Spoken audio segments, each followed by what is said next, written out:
Thank you, Madam Speaker. Colleagues, today I urge your support for House Bill 3464, which aims to provide clarity and guidance to our public bodies about what information they can and cannot share about an individual, and how they can limit immigration enforcement at public facilities. Over the last few months, leaders in the communities that I represent and statewide have come to me asking for help and asking for guidance. I have heard from teachers, principals, and educators who do not know what to do to protect their students if ICE comes asking for information. I had heard from city employees, local elected officials who want to know what they can do to help make people feel safe. And I have heard from our immigrant communities and their allies asking what it is that we're doing to protect families, friends, and neighbors. The district that I represent is among the most diverse in the state, and in Woodburn alone, over 60% of the population and nearly 4 out of every 5 students in the school district identifies as Latino. Because of this, President Trump's increased immigration enforcement efforts personally impact a huge portion of my community. Nearly everyone has a family member, a friend, a loved one who is living in constant fear of deportation. This culture of fear has meant that children in my district are afraid to go to school. Colleagues, Oregon's children, our children, should not be living in fear. Further, community members have been frightened to go out shopping or eating at restaurants, impacting small business owners downtown. It has meant that Woodburn is not recognizable as the vibrant, joyful town it was only months ago.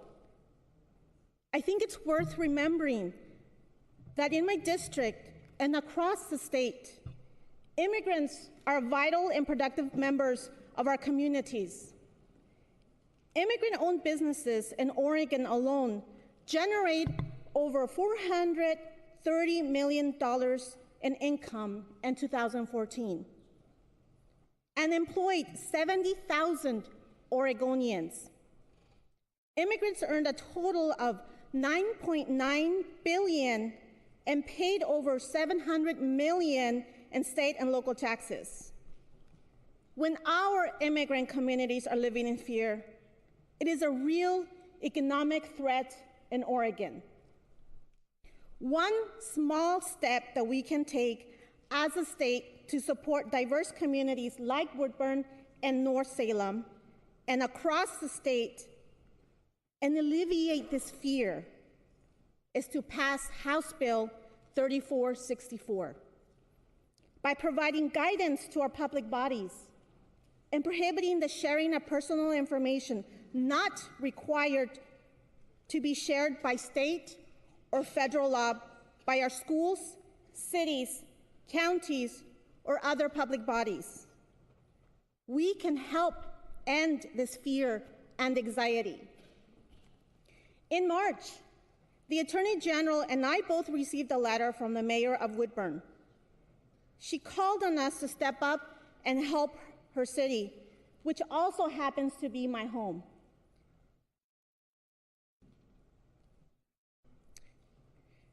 This is a portion of what she wrote.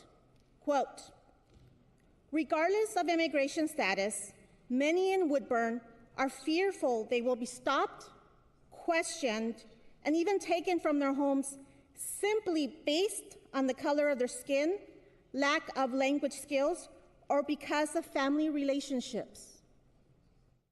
Many of these people are first, second, and even third-generation American citizens with children in our schools. I have concluded that we need to help explain what right exists for Oregon residents, specifically I'm asking you to provide guidelines advising Oregonians of their legal rights when interacting with federal immigration agents. Representative Gorsuch yields his time. Please continue. My office has done what it can to share information about Oregonians' rights when interfacing with law enforcement. And I have greatly appreciated the work by Governor Brown in respect to the executive order. But we believe more is needed to ensure that our public bodies themselves also know their rights when ICE agents come asking for information about the Oregonians they serve and represent. In respect to the mayor's concerns, my office did what it could, but because of lack of statutory authority, the Attorney General's office was forced to turn her away. And I think this is unacceptable. However, today, as a legislative body, we can give the AG's office the authority they need to give guidance to our public bodies and leaders like Mayor Figley. Our office continues to get calls, emails, and letters on this topic, while the Attorney General's office has also been flooded with unanswered requests for help and guidance. You can see Mayor Figley's letter to the Attorney General in my office on your desk today, along with her written testimony in support of this bill. Please take a moment and read them. Because our cities and other public bodies want and need this clarity and guidance.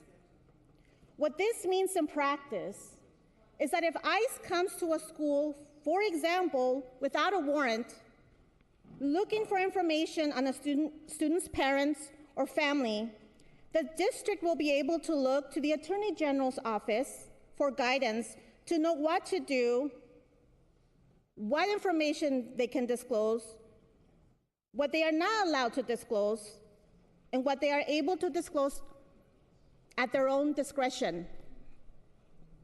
This is incredibly important because from what we know, ICE agents commonly ask for information that public bodies are not legally required to disclose, and in some cases are legally required to keep private. We want to ensure that in the intimidating situation of interacting with a federal law enforcement officer, our public bodies have a firm grasp on what information to share. I am deeply committed to protecting the privacy of our families in Oregon, and that is what HB 3464 does. It protects the privacy of all Oregonians. No one should have to provide information shared without consent, regardless of their immigration status, family relationships, or acquaintances. For example, this bill would protect our students who are citizens, who should not have their addresses and school schedules and phone numbers shared with immigration enforcement officers just because they are looking for the student's parents, older siblings, or family friends who are suspected of being undocumented. And our school employees should have clear guidance on their rights if immigration enforcement comes asking for that information. For decades, Oregon has taken the firm stance that our public resources should not be commandeered for federal law enforcement. This bill simply protects our public bodies from federal overreach and ensures that our resources and public bodies remain focused on the work before them. Colleagues, I urge your aye vote. Thank you.